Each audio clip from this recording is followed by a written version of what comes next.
So there are a few things that it is our desire to help you reconfirm within yourself today. First, it would be nice if you could accept the existence of this vortex of creation. And it would be even nicer if you could see it as we see it, as your present tense of creation. So that when your friend says to you, I don't see any improvement in your life, you can stand firmly inside your vortex of creation and say, that's because it's not visible to those who are outside the vortex. And they will say, have you seen a doctor lately? And you will say there are no doctors in the vortex of creation.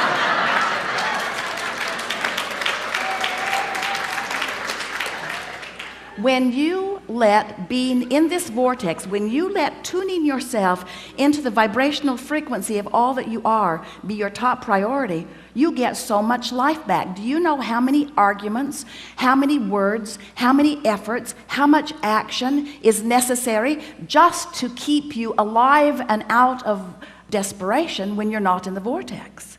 In other words, it's a big effort to live this life when you're counting on your words and your action and your effort to make it happen.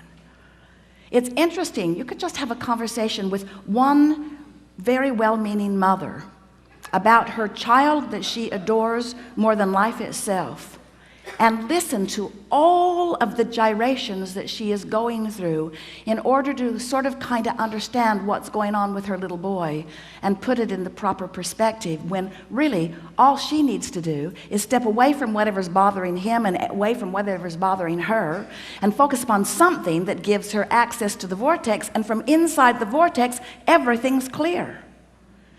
You cannot lead from behind.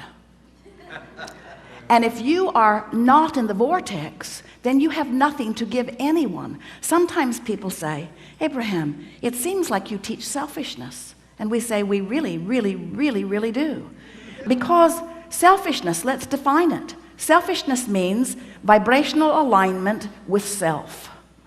And in order to understand that, you got to know who self really is. Self is source. Self is pure positive energy. Self is worthy.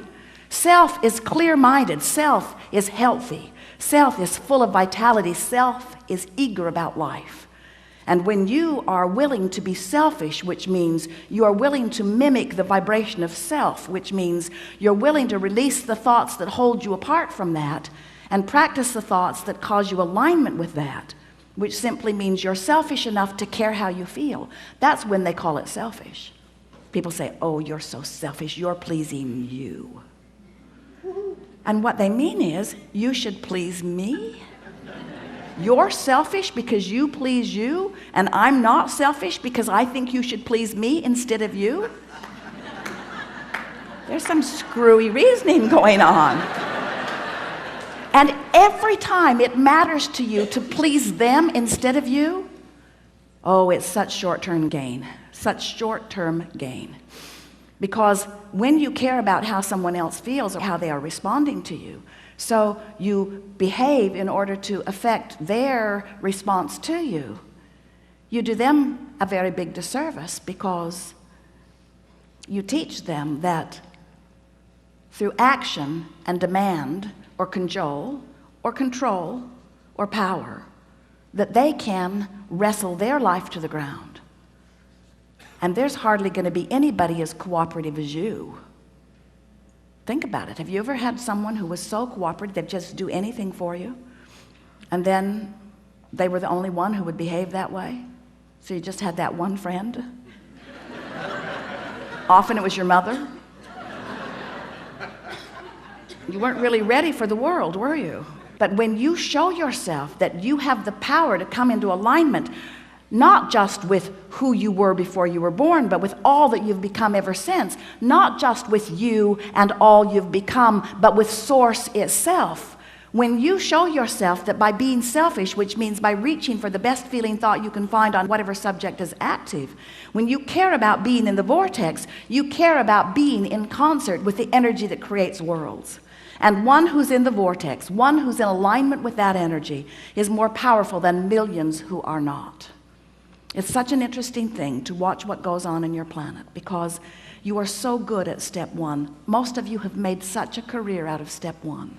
You sift through the data, and you know what you don't want, and you know what you do want, and you know what you don't want, and you know what you do want, and you know what you don't want, and you know what you do want, and you know what you don't want, and you know what you do want, and you know what you don't want, and you know what you do want. And source is over here, knowing what you want, being what you want, sending out a signal of what you want. Law of attraction's over here, gathering what you want, gathering what you want, gathering what you want, gathering what you want. You're over here.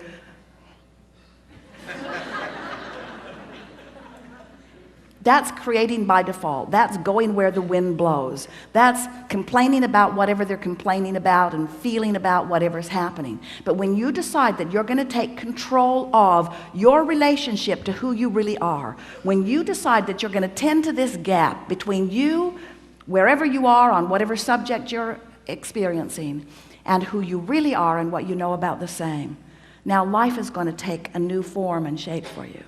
You're going to feel exhilarated. You're going to feel satisfaction. Those who are watching you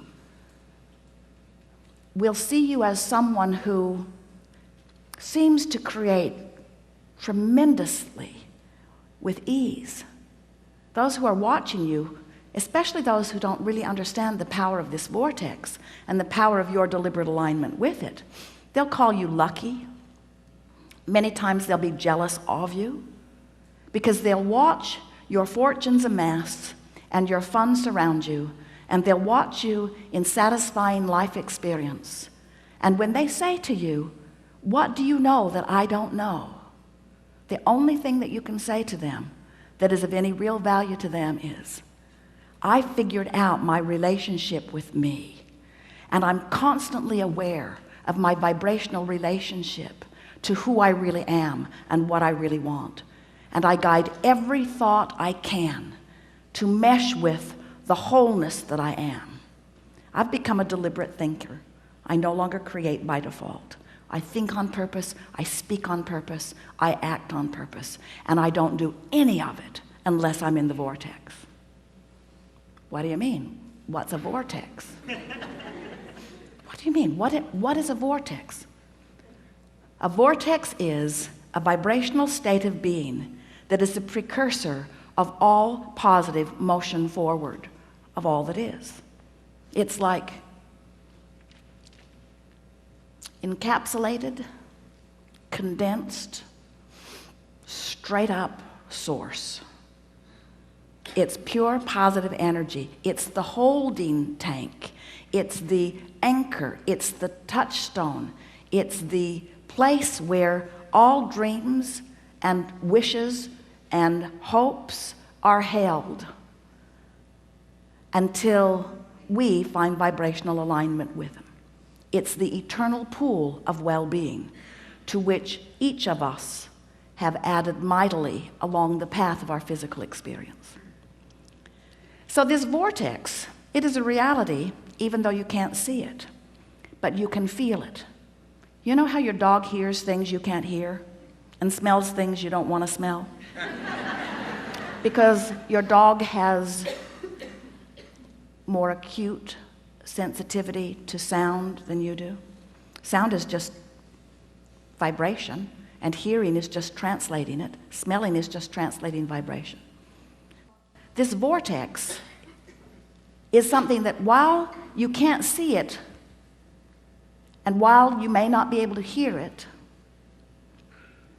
when you get in the vicinity of it, you can feel the deliciousness of it. And when you are far from it, you can feel the discord of not being close to it. Do you know that everything you feel all day, every day, is nothing more than feedback about your proximity to your vortex?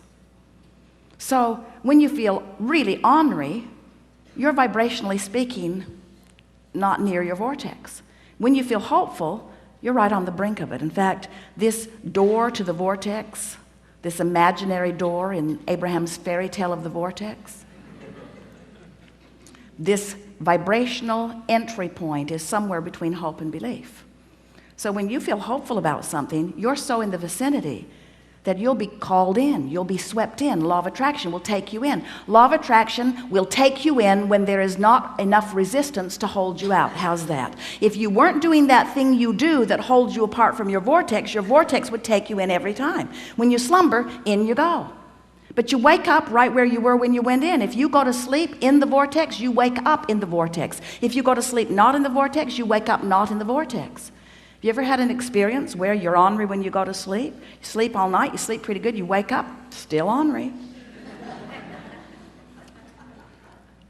So the vortex is the source of well-being, calling you home, so to speak, calling you to all that you've created. And when you are not clinging with resistance to some thought that keeps you from it, it takes you right in. So really, when we say we want you to get into the vortex, what we really mean, a much more accurate way of saying it is, we want you to stop doing that thing you do that keeps the vortex from taking you in easily. Oh, you're going, you're just not going willingly sometimes. In other words, when you croak, in you go. So wonderful to watch you die.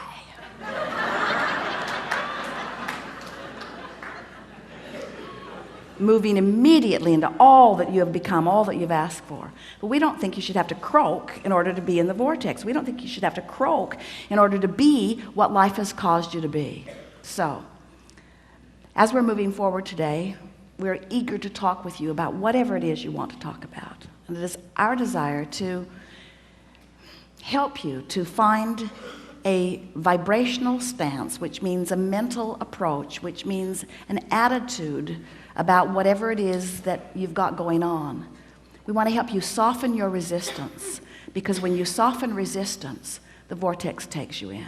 And that really is where you belong. You belong inside that vortex where rendezvous with exhilarating things can happen all day, every day. Do you know that if this time-space reality has the wherewithal to stimulate a desire, so that the desire is in present tense already gathered in this vortex of creation, that this time-space reality has the wherewithal to give it to you now.